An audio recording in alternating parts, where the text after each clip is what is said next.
देखो भाई, अब सिलेबस तो सारा हो गया है, हम क्लास 9 का कर रहे हैं। कुछ क्वेश्चन पेपर करते हैं, ध्यान से देखना, ठीक है। जो इम्पोर्टेंट क्वेश्चन है, जो आ सकते हैं 1-1 नंबर में, 2-2 नंबर में, ध्यान देना। भैया देखो, एक ना सिंपल सा क्वेश्चन आता है ऐसे, √10 इंटू √15 कहेगा, बताओ √10 √15, रूट में कोई भी वैल्यू आ सकती है। तो कुछ कमज़ोर बच्चे जिनकी मैथ थोड़ी ज़्यादा ही कमज़ोर है, वो इसको भी गलत कराते हैं। ये देखो, रूट है और रूट है, रूट वाले आपस में मल्टीप्लाई हो जाते हैं। मैं √10 को √15 से करूँ तो आएगा √150, ठीक है। 15 को 10 से किया। जब रूट में बड़ा नंबर आ जाए तो इसकी कर देते हैं प्राइम फैक्टराइजेशन। जब आप इसकी प्राइम फैक्टराइजेशन करोगे, 75, 3 से करोगे 25, 5 से करोगे 2 बार 5 आ जाएगा।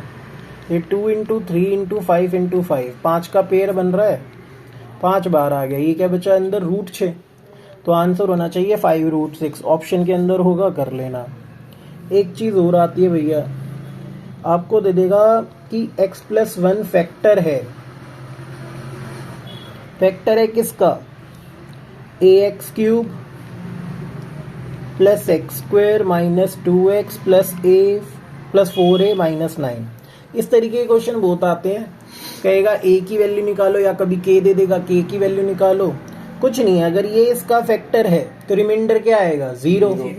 भैया देखो, रिमाइंडर निकालने का सिंपल सा तरीका है। टेक्निकली ये डिवाइजर है, जिससे डिवाइड करेंगे। ये डिविडेंड है, जिसको डिवाइड करेंगे। तो अगर मुझे रिमाइंडर पता है कि 0 आने वाला है, तो रिमाइंडर निकालने का सिंपल सा तरीका है। पहला स्टेप होता है डिवाइजर को 0 पुट करो। मैंने डिवाइजर x+1 को 0 पुट किया तो x की वैल्यू आ गई -1। तो कहने का मतलब, अगर मैं x की जगह -1 पुट करूंगा डिविडेंड में, तो भैया 0 आना चाहिए, क्योंकि मुझे पता है रिमाइंडर ऐसे ही निकलता है। तो जहां जहां पे x है, मैंने वहां पे -1 पुट कर दिया।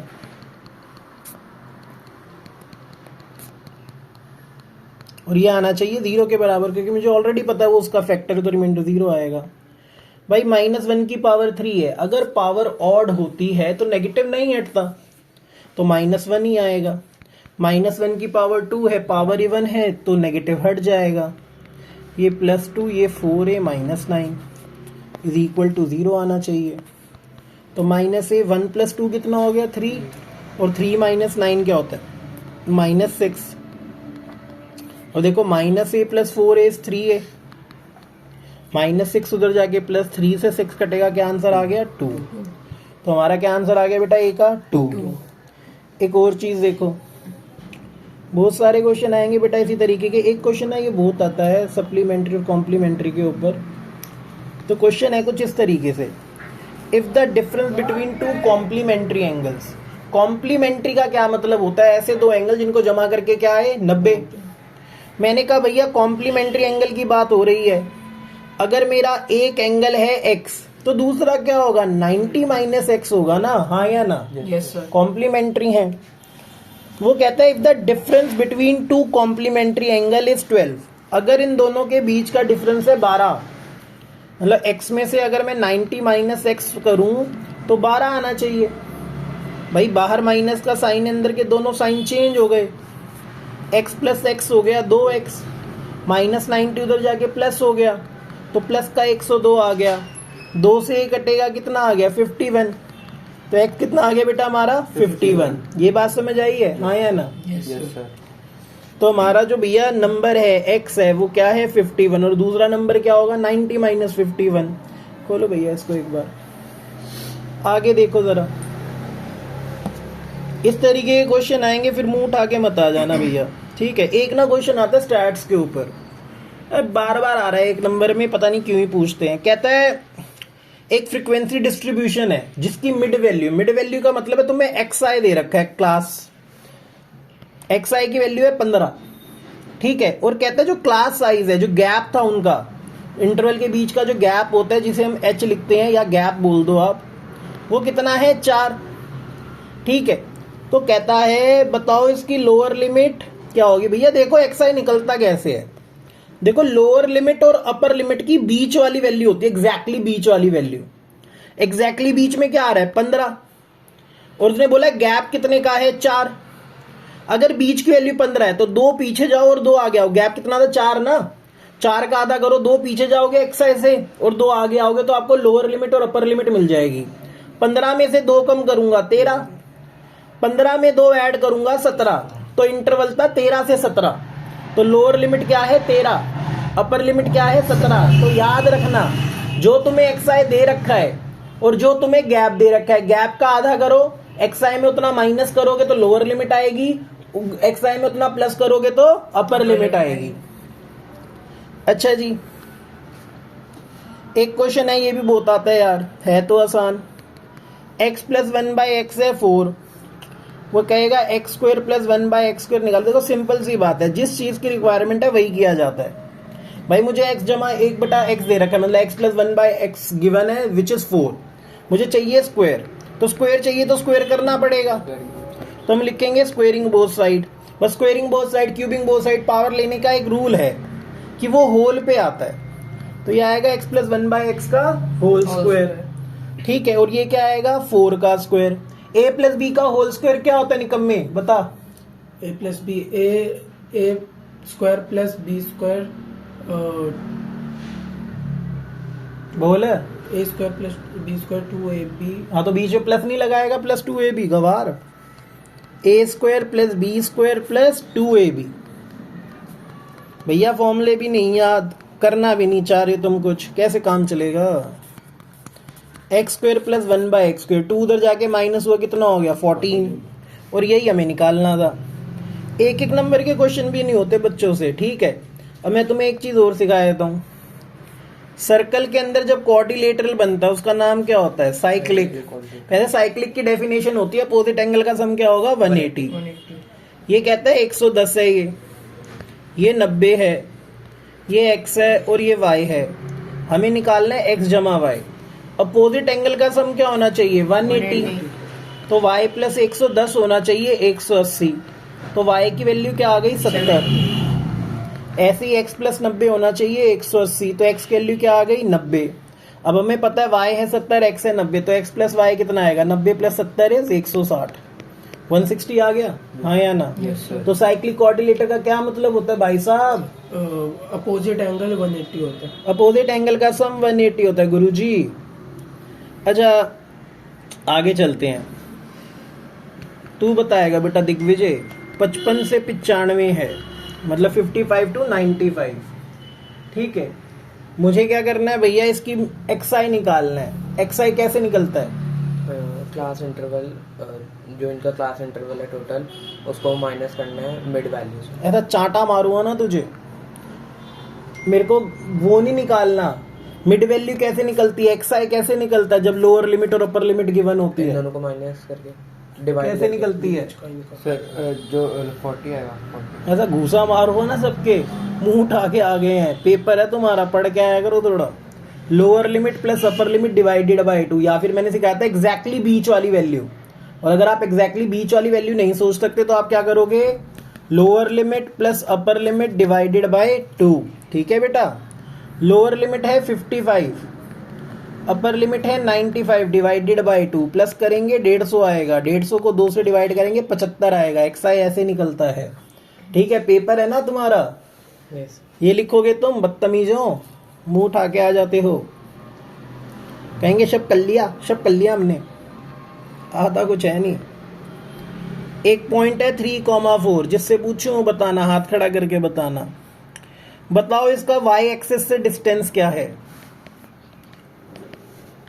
बोल भाई 3। जब y एक्सिस से डिस्टेंस मांगे तो x वाला आंसर होता है, जब x वाले से मांगे तो y वाला, और ये कभी नेगेटिव नहीं होता क्योंकि डिस्टेंस कभी भी नेगेटिव नहीं होता। तो 3 यूनिट, चलो कुछ तो आता है।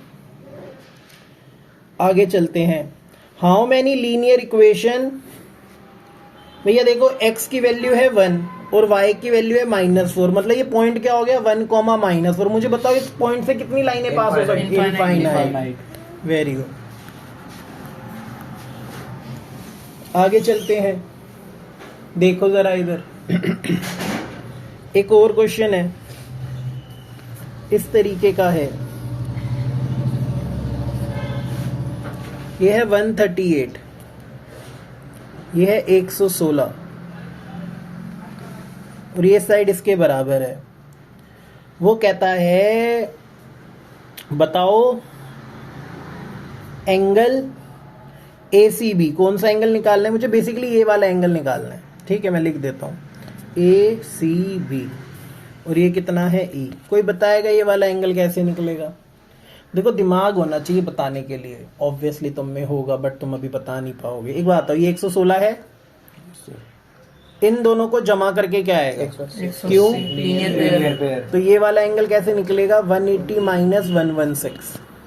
तो 180 में से 116 गया, कितना आएगा? 64। एक बात बताओ, ये साइड इसके बराबर है, अगर अपोजिट साइड बराबर होती है तो अपोजिट एंगल भी क्या होते हैं? इक्वल। तो अगर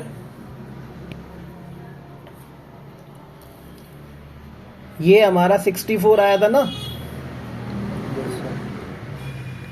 तो ये भी कितना होगा? 64। आइसोसेलेस ट्रायंगल प्रॉपर्टी, एक नंबर का, इसलिए ज्यादा ध्यान नहीं दे रहा। ये 138 है, या फिर छोड़ो, ये वाला एंगल आ गया। हमें पता है अंदर के दो एंगल्स को ऐड करके बाहर वाले के बराबर होता है, एक्सटीरियर एंगल प्रॉपर्टी।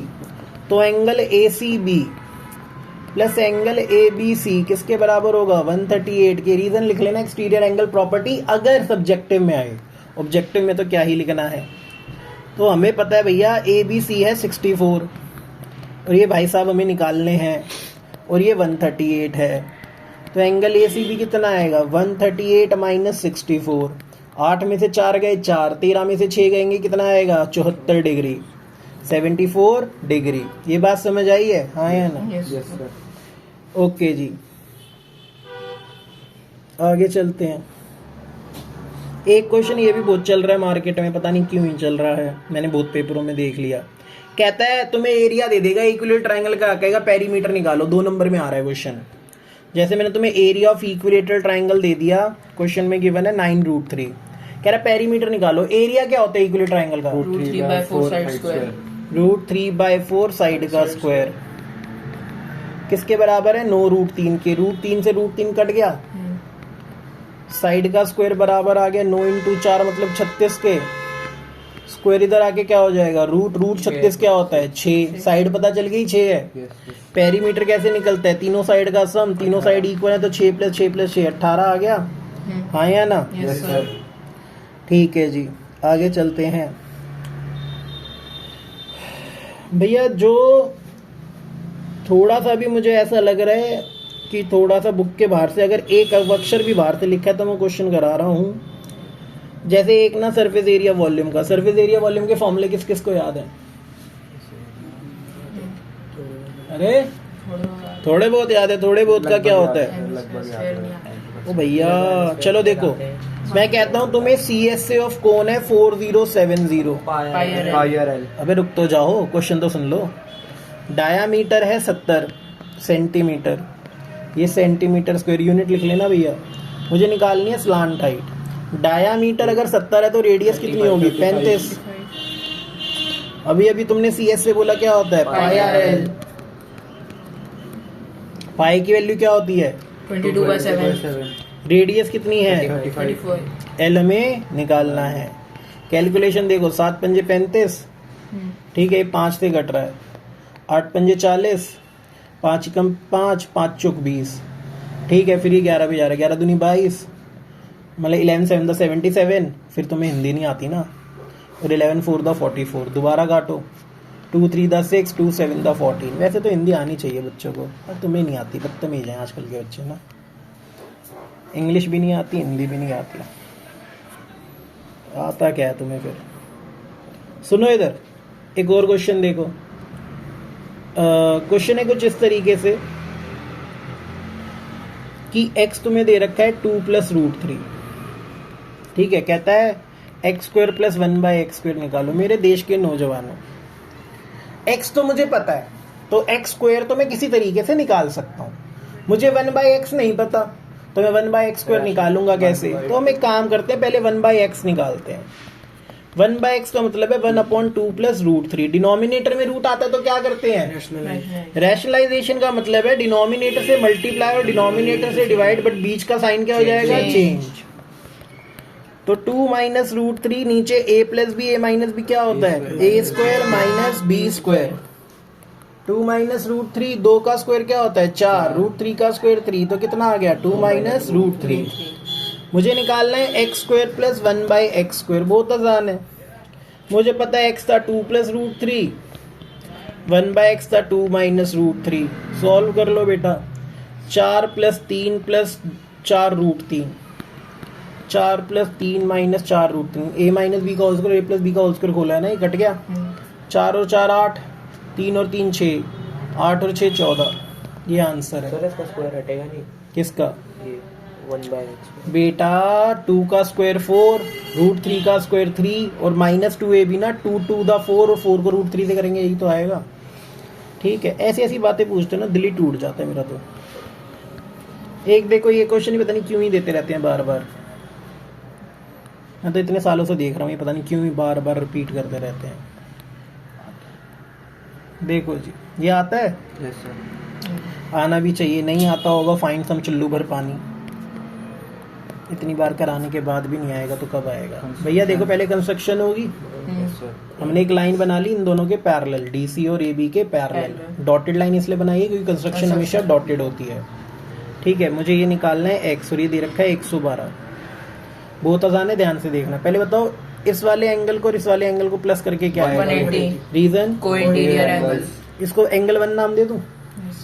मुझे पता है एंगल 1 प्लस 128 आएगा 180, को इंटीरियर एंगल। तो एंगल 1 कितना हो गया? 180 माइनस 128, इट विल बी 52। ये 52 आ गया। ये z बन रहा है ना ऐसे, मैंने कहा था जहां z बनता है उसमें दोनों एंगल क्या होते हैं? Equal. Reason alternate interior angles. तो मेरा जो 112 डिग्री है वो किसके बराबर होगा? x प्लस 1 के, है ना। Reason AIA alternate interior angle. आप पूरा नाम लिखना है 112 का, DCO। ठीक है, मैं अभी ऐसे करा रहा हूँ। 1 हमें पता है 52 है, 52 इधर आके माइनस हो गया, 110 में से 50 गए, 60 डिग्री आएगा। ठीक है जी, ये बात समझ आ गई? हाँ या ना? Yes sir. आगे चलते हैं। देखो ये क्वेश्चन बहुत अच्छा है और आएगा भी बार बार, और फिर आएगा, मैंने कई बार मार्क भी कराया है बुक में। ये वाला क्वेश्चन है बेटा, ये है मेरे ख्याल से कोऑर्डिनेटर का पहली एक्सरसाइज का आखिरी क्वेश्चन है। ये है A B C और D, और ये है बेटा E। ठीक है, ध्यान से देखना और चीजें समझ आएंगी, नहीं देखोगे तो क्या ही समझ आएगा। जो पास होना चाहता है वही पास होगा, जो पास नहीं होना चाहता, जो भगवान भरोसे चल रहा है, तो भगवान भरोसे ही रहो बेटा, कोई कुछ नहीं कर सकता। गिवन है AB पैरेलल है DC के, आप CD बोल सकते हो। ठीक है, एक चीज और गिवन है कि इसकी जो नॉन पैरेलल साइड्स है ना वो भी इक्वल है, तो AD is equal to BC, ये गिवन है। ये जो मैंने बनाया है ना इसमें कंस्ट्रक्शन करनी है। ठीक है, तुम्हें क्वेश्चन में ही दे रखा है, बट कंस्ट्रक्शन में आपको लिखना पड़ेगा। Draw a line CE parallel to AD। एक लाइन बनाओ CE जो किसके पैरेलल है? AD के। तो मेरी बात बड़े ध्यान से सुनना, सॉल्यूशन देखो भाई। मुझे पता है AB पैरेलल है CD के, क्वेश्चन में गिवन था। जब मैंने AB को थोड़ा बढ़ा दिया AE तक, तब भी तो क्या रहेगा? पैरेलल ही रहेगा ना। और CE पैरेलल है AD के बाय कंस्ट्रक्शन, ये तो कंस्ट्रक्ट किया है मैंने। अब किसी क्वाड्रिलेटरल में अगर अपोजिट साइड पैरेलल है तो क्या बनाता है? पैरेललोग्राम। तो AECD इज अ पैरेललोग्राम। तो अगर AECD पैरेललोग्राम है तो AD किसके बराबर होगा? CE के, क्योंकि अपोजिट साइड्स इक्वल होती हैं। मेरी बात बड़े ध्यान से सुनो, आपको दे रखा था AD बराबर है BC के, आपने प्रूव किया AD बराबर है CE के, तो BC और CE भी क्या होंगे? इक्वल। तो फ्रॉम 1 and 2 BC बराबर है CE के। आगे चले। अब मेरी बात बड़े ध्यान से सुनो, ये दोनों साइडें बराबर हैं, तो ये दोनों एंगल भी क्या होंगे? इक्वल। इसको नाम दे दो 1 और इसको नाम दे दो 2। तो मैंने लिख दिया एंगल 1 बराबर है एंगल 2 के। रीजन आइसोसेलेस ट्रायंगल प्रॉपर्टी, और कई लोग लिखते हैं angle opposite to equal sides are equal. मर्जी है तुम्हारी, जो मर्जी लिख सकते हो। ध्यान से देखोगे तो चीजें समझ आएंगी। एक बात बताओ, एंगल A प्लस एंगल 1 कितना होगा? 180 degree. Reason Co-interior angle. Co-interior angle या sum of adjacent angles of parallelogram, ठीक है। तो angle 1 plus angle A is 180, sum of adjacent angles of parallelogram is always 180। अच्छा एक और चीज बताओ, एंगल बी प्लस एंगल 2 कितना होगा? 180 रीजन Linear. Very good. ये इक्वेशन 3 मानो, ये इक्वेशन 4, ये भी 180 के बराबर है, ये भी 180 के बराबर है, दोनों आपस में क्या होंगे? इक्वल। तो फ्रॉम 3 एंड 4 हमें पता चल गया एंगल 1 प्लस एंगल ए बराबर है एंगल बी प्लस एंगल 2 के। अभी अभी हमने ऊपर प्रूव किया कि 1 और 2 इक्वल है, तो कट गए आपस में, तो एंगल ए किसके इक्वल आ गया? एंगल बी के। ये बात समझ आई? Yes. ठीक है। अब एक बात बताओ, इस तरीके से था ना trapezium, A B C D, तुमने प्रूव किया ये दोनों बराबर है, ये दोनों लाइनें पैरेलल थी ना, ए प्लस डी कितना आएगा? 180 degree. Reason Co-interior. Very good, लिख लेना कोई interior. Angle B plus angle C कितना आएगा? 180 degree. Same reason. Co-interior angle. इसे मानो इक्वेशन 5, इसे मानो इक्वेशन 6, दोनों 180 के बराबर हैं, दोनों आपस में क्या होंगे? इक्वल। तो angle A plus angle D किसके बराबर है? Angle B plus angle C. अभी अभी प्रूव किया ए और बी इक्वल है, तो डी किसके इक्वल आ गया? सी के। ये प्रूव कर दिया।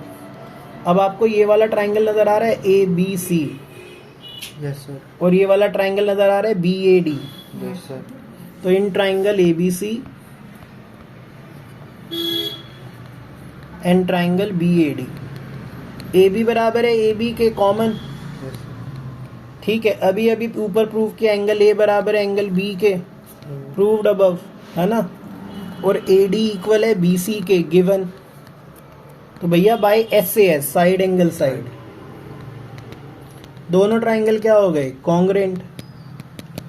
तो अगर दोनों ट्राइंगल कॉन्ग्रेंट हैं तो ए सी बराबर है बी डी के, by C P C T, ठीक है।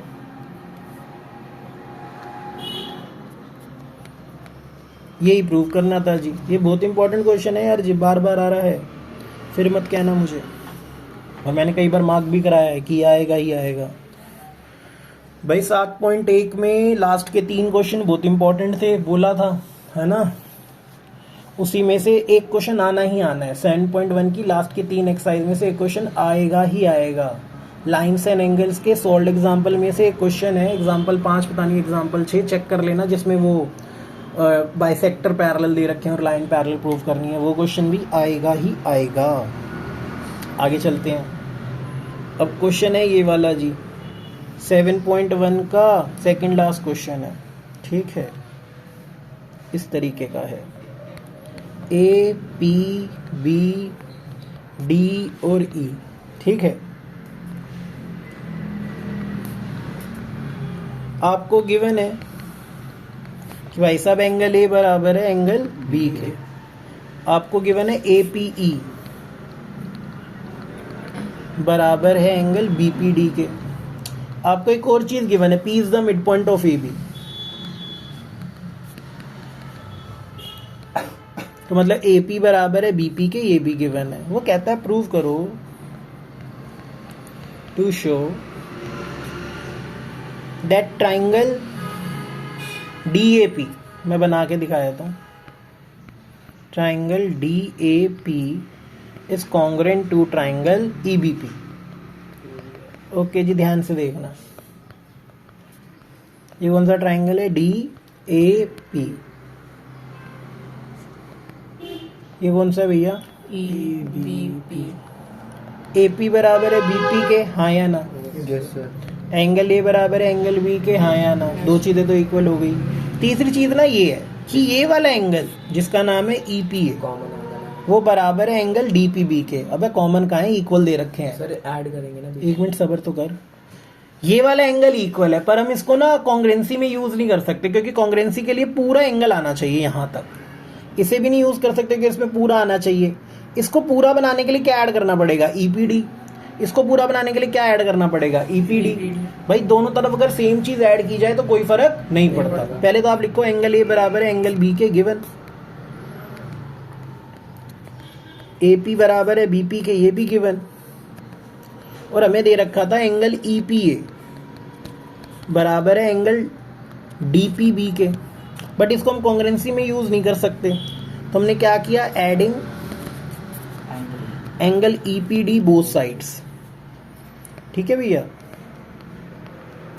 तो अगर मैं EPA में EPD ऐड कर दूं और DPB में EPD ऐड कर दूं तब भी इक्वल रहेगा, तो ये बन गया एंगल APD, ये बन गया एंगल BPE। तो बेटा bye angle side angle by ASA दोनों ट्राइंगल क्या हो गए, कॉन्ग्रेंट। ट्राइंगल DAP कॉन्ग्रेंट है ट्राइंगल EPB के या EBP के। ठीक है, ये बात समझ आ गई, हाँ या ना, ये भी बहुत इंपॉर्टेंट है बेटा। ठीक है, इतनी बात समझ आई है, हाँ या ना। Yes sir. दूसरा पेपर निकालो, ये तो इंद्रप्रस्थ का था ना, दूसरा पेपर निकाल के दो कोई, कराऊँ आगे। टाइम क्या हुआ है, 11:40। 11:40 हो रहे हैं, दिखाओ। दे दो, कोई भी पेपर दे दो यार, कोई भी क्वेश्चन पेपर निकाल लो।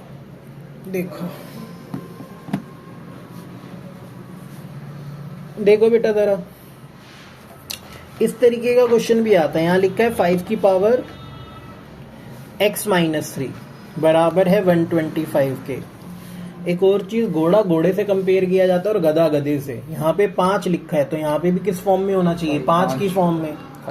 अगर मैं 125 का प्राइम फैक्टराइजेशन करूँ, 5 दूनी 10, 5 पंजे 25, 5 पंजे 25 और 5 इन द 5। ठीक है, 5 की power x-3 is equal to 5 to the power 3। अगर बेस इक्वल हैं तो पावर्स भी क्या होंगी, इक्वल।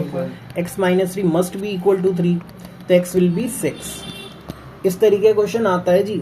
ठीक है, आगे चलते हैं।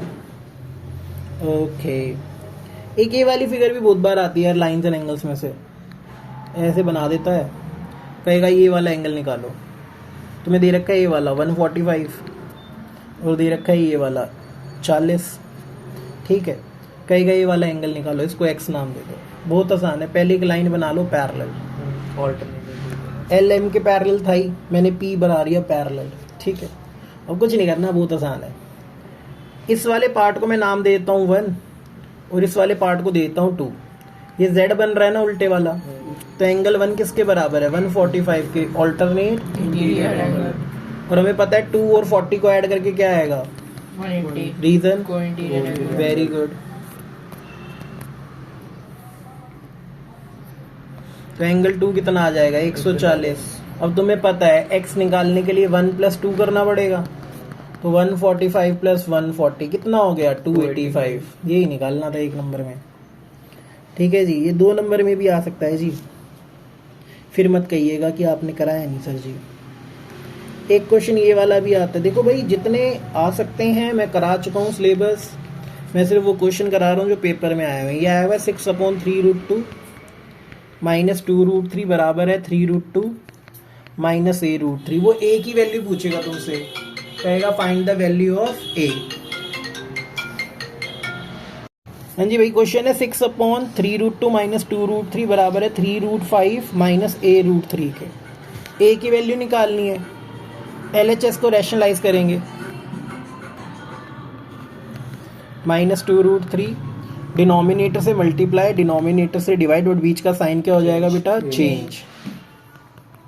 ध्यान से देखना, 6 को मल्टीप्लाई करो 3√2 + 2√3 से, a - b a + b क्या होता है, a² - b²। क्या बात है लड़के, सब आता है तुझे तो, छा गया तो साहिल। अच्छा चल बता फिर 3√2 का स्क्वायर क्या होता है, 3√2 का स्क्वायर 80। 3 का स्क्वायर 9, √2 का स्क्वायर 2, 9 × 18, 4 × 12। तारीफ क्या कर दी, तो सर पे ही चढ़ गया। 6 से 6 कट गया, तुम्हारे पास आ गया 3√2 + 2√3। ये इक्वल आना किसके चाहिए था, इसके ना। ठीक है, ये क्या दे रखा है, 3√5 नहीं है, मैंने गलत लिखा है, √2 है ये। ठीक है, तो ये बराबर आना चाहिए था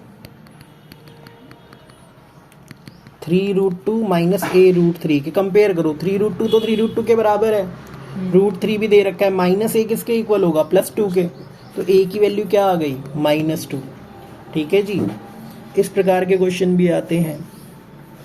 एक ना ये आता है फैक्टराइज वाला, डिग्री 3 वाला, x³ - 2x² - x + 2। अब भाई सीधी सादी बात बताऊँ भाई, मैं तो इसको लॉन्ग डिवीजन वाला पूरा मेथड लेके आता हूँ, पर कई लोग ना ऐसे कहते हैं कि नहीं आप ऐसे मत करो, ऐसे करो, इसमें पहले x² कॉमन लो, अंदर x - 2 बचेगा, -1 कॉमन लो, x - 2 बचेगा, अब इसमें और इसमें x - 2 कॉमन बचेगा, अंदर बचेगा x² - 1, x² - 1 को लिखो x² - 1² और ये हो जाएगा x + 1 x - 1। पर हमेशा ऐसा होता नहीं है कि डिग्री 3 का ऐसे क्वेश्चन सॉल्व हो जाए, तो उसका जो तरीका है ना वो ये वाला है, हाँ, सबसे पहले हिट एंड ट्रायल, फिर डिवीजन, फिर स्प्लिटिंग द मिडिल टर्म।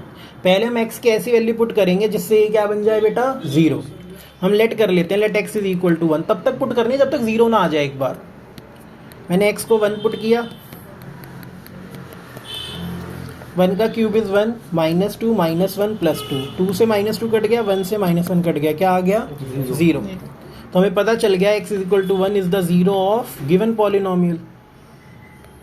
ठीक है, ये बात समझ आई है, हाँ या ना। जब +1 इधर आ जाएगा तो क्या हो जाएगा, -1। जब आप चीज़ों को इस तरफ ले आते हो तो वो 0 नहीं रहती, वो क्या बन जाती हैं, फैक्टर ऑफ गिवन पॉलिनोमियल। अब डिवाइड करो, x³ - 2x² - x + 2, ये x² से करेंगे तो x³ - x² sign change, -x² - x + 2, -x से करेंगे -x² - x साइन चेंज, ये कट गया, -2x + 2, -2 से करेंगे -2x + 2 साइन चेंज, कट के क्या आ गया, 0। याद रखना ऐसे क्वेश्चंस के अंदर रिमाइंडर हमेशा क्या आता है, 0। अब हमारा क्या बचा है क्वेश्चन, x² - x - 2, स्प्लिटिंग करो, मल्टीप्लाई करे तो -2, प्लस माइनस करे तो -1, -2x + 1x, तो x कॉमन लिया, x - 2, 1 कॉमन लिया, x - 2, तो ये हो गया x + 1 x - 2। 2 फैक्टर ये हैं और एक फैक्टर ये वाला था। ठीक है, तो ये डिग्री 3 की फैक्टराइजेशन है, इसी तरीके से करनी है, याद रखना। ठीक है, ठीक है, आगे देखो ज़रा।